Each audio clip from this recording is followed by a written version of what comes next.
Bienvenue sur Oula, place à présent au journal. Voici les principaux titres de l'actualité.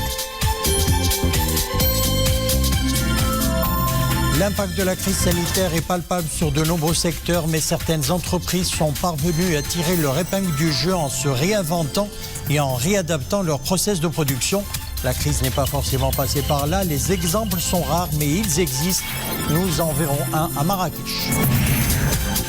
La crise sanitaire n'a pas eu non plus raison d'un secteur économique des plus importants au plan national, un secteur qui pèse lourd dans le PIB, celui de l'agriculture et en particulier de la céréaliculture. L'année agricole s'annonce non pas seulement bonne, mais très bonne. Les chiffres prévisionnels de l'actuelle campagne céréalière dans quelques instants. Et ce 3 mai, le monde célèbre la journée de la liberté de la presse en ces temps de pandémie du Covid-19. Ce qui retient le plus l'attention, c'est ce flux sans précédent d'informations erronées et de fake news.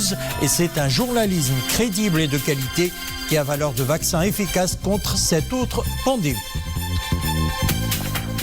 Bonsoir, une édition décalée en raison de la retransmission en direct d'une séance plénière de la Chambre des représentants consacrée à la discussion des développements concernant la question du Sahara marocain et de l'intégrité territoriale du royaume, ainsi que la dynamique positive qu'enregistre la diplomatie marocaine et les succès palpables que connaît ce dossier au plan international. Nous y reviendrons beaucoup plus en détail dans notre édition principale du soir.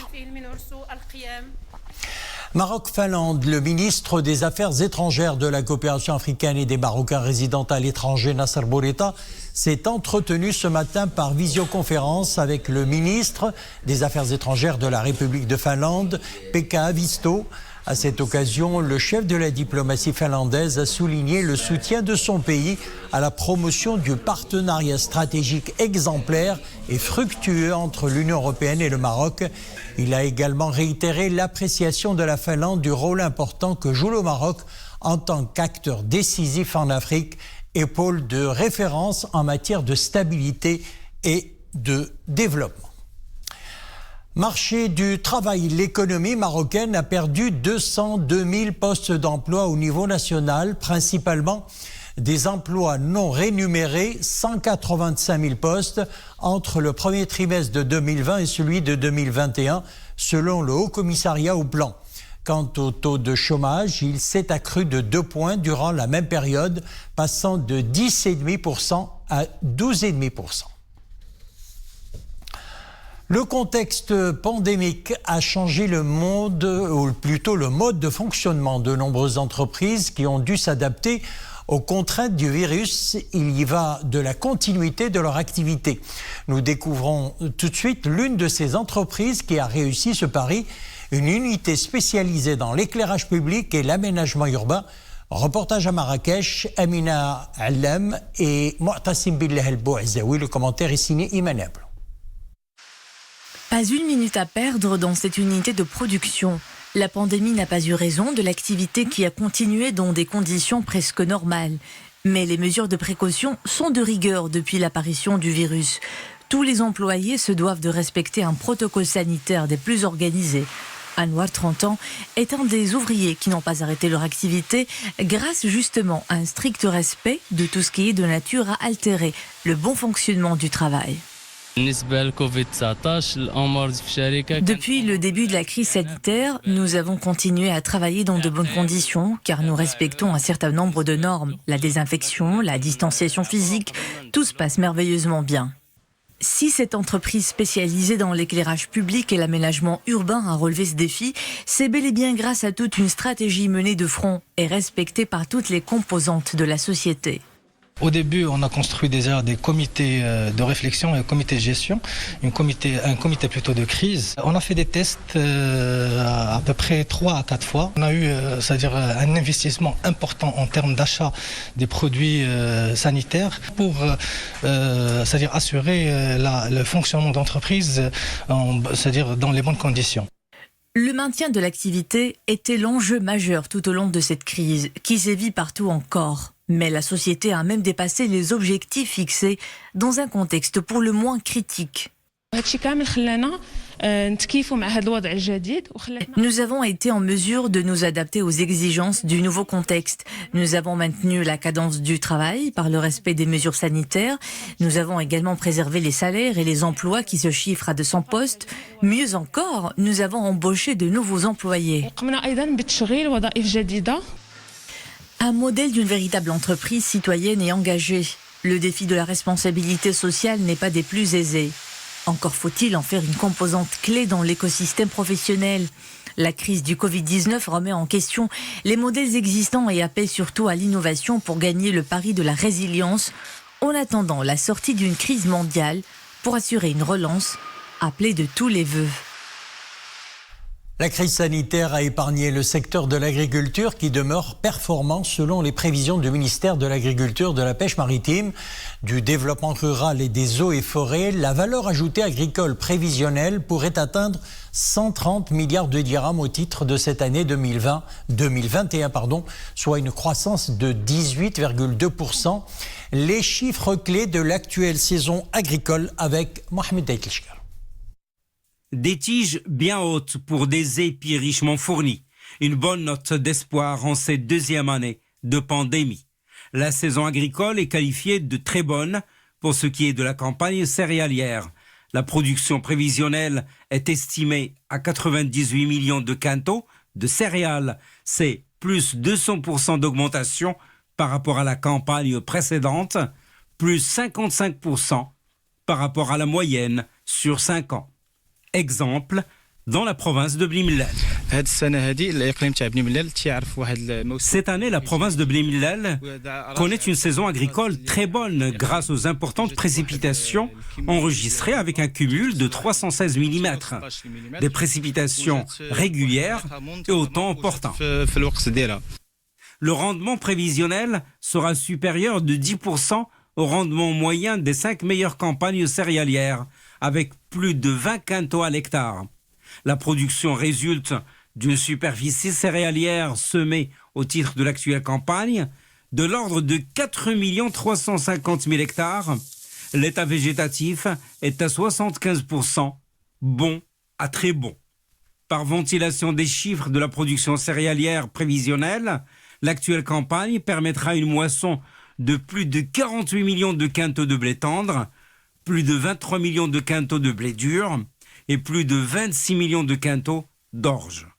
Pour ce qui est des autres cultures, elles affichent un état favorable, notamment la betterave à sucre, dont la récolte a déjà commencé. Quant aux agrumes et aux oliviers en stade de floraison, ils affichent de bonnes perspectives. Bref, après 2 campagnes agricoles sèches et le contexte sanitaire lié à la pandémie, le secteur agricole devrait connaître une croissance significative. La valeur ajoutée agricole prévisionnelle pourra atteindre les 130 milliards de dirhams, soit une croissance de plus 18%. Covid-19 à présent, le total cumulé des personnes vaccinées en 24 heures a atteint 5 55 239. Les personnes complètement vaccinées, première et deuxième dose, sont au nombre de 4 260 605, chiffre communiqué hier à 16 heures. Un total de 294 nouveaux cas d'infection au coronavirus et de 284 guérisons a été enregistré au Maroc. Quant au nombre total des décès, il est passé à 9028 avec 2 nouveaux cas recensés en 24 heures. Le nombre des cas actifs s'élève à 4413, tandis que celui des cas sévères ou critiques, il est de 328, dont 25 placés sous intubation. Et on vient de l'apprendre, 2 cas confirmés du variant indien du Covid-19 ont été découverts à Casablanca. Ce variant est dangereux dans le sens qu'il se diffuse rapidement. Nous célébrons ce 3 mai la journée mondiale de la liberté de la presse, l'occasion de faire le point sur une année de lutte contre la désinformation, un réel enjeu de notre époque. Les fake news ont pris une ampleur surdimensionnée par ces temps de pandémie où le journalisme professionnel s'érige en rempart à ce tourbillon d'informations et de contre-vérités. Le point dans ce reportage de Samira Asban, Amin Sharqawi, Youssef Mziani. Le récit est de Mariam Elmessi. Nous les avons vus surgir en pleine crise sanitaire. Faux documents, Images détournées ou autres statistiques trompeuses n'en finissent pas de pulluler. Encore plus viral que la pandémie, ces intox périssent, fort heureusement, dès qu'ils tombent sous la main d'un professionnel.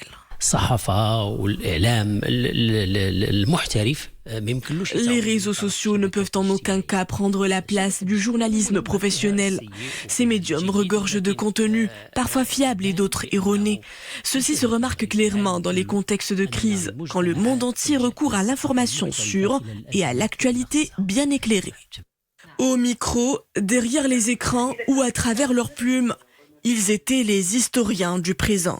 D'une crise sanitaire aux péripéties abondantes, ces professionnels des médias demeurent sur le qui-vive, prêts à barrer la route à toute information scientifique non fiable sur le virus. Nous aspirons à de meilleures garanties juridiques et politiques de la liberté de la presse.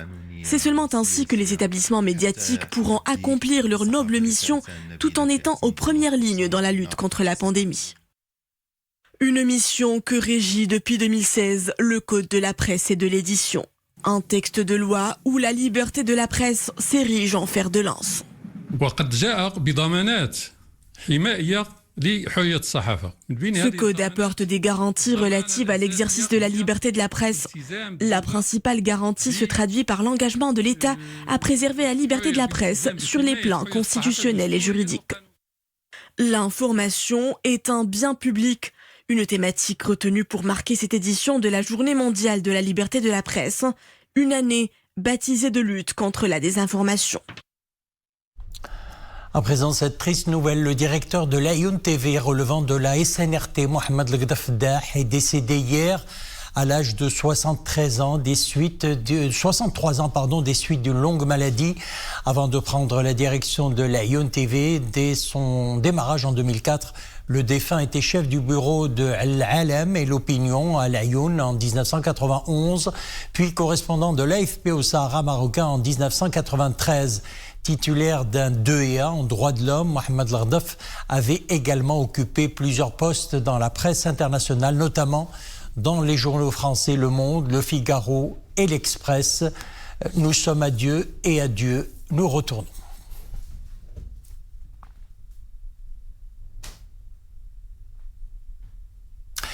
À présent, je vous propose de faire la connaissance de Fatiha Bentalha, une artiste à la main verte.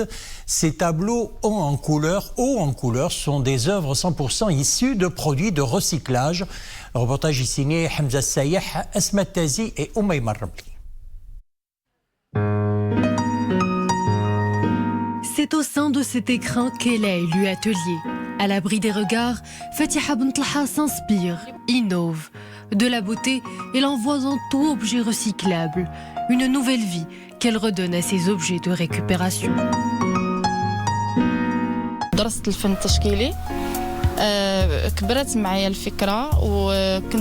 Plus jeune, j'avais pour habitude de garder tout déchet recyclable. Au début, je les gardais juste par plaisir. Mes études supérieures en art ont fait germer en moi l'idée de conjuguer art et recyclage. Une artiste aux multiples casquettes. Celle qui dessine sa fibre écologique en fait part également aux plus jeunes.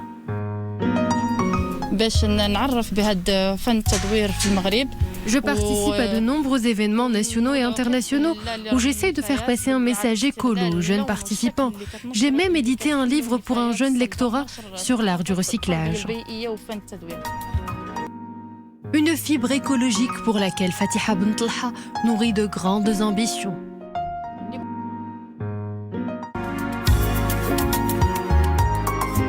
J'espère qu'un jour, l'art écologique sera enseigné sur les bancs des écoles. Cela nous permettra d'initier nos jeunes à une noble cause de la plus belle des manières. Éliminer la notion du déchet, c'est un mouvement qui voit le jour il y a bien des années grâce au pinceau de Marcel Duchamp. Un art que de grands noms ont pu sublimer, tel Daniel Spoerry ou encore le génialissime Pablo Picasso. Voilà, nous arrivons à la fin de notre édition. Merci de l'avoir suivi. L'info revient dans quelques instants. Ce sera le JT en espagnol présenté par Mariam Mohafi. Excellent.